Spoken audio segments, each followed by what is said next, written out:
பூமியை காப்போம்.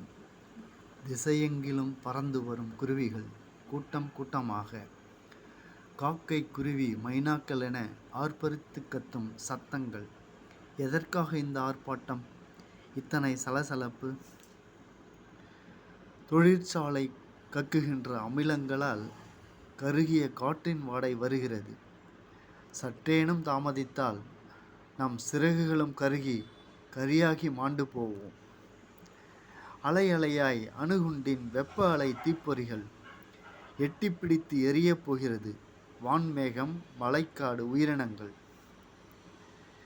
நம் சந்ததியை காக்க பூமியை தூக்கிச் செல்வோம் தொலைதூரத்திற்கு, மனித விலங்கில்லா தேசத்திற்கு. குருவிகளின் கூச்சலிட்டு கத்தும் கூட்டத்தின் எழுச்சி குரல் சத்தங்கள். பூமியை காப்போம்.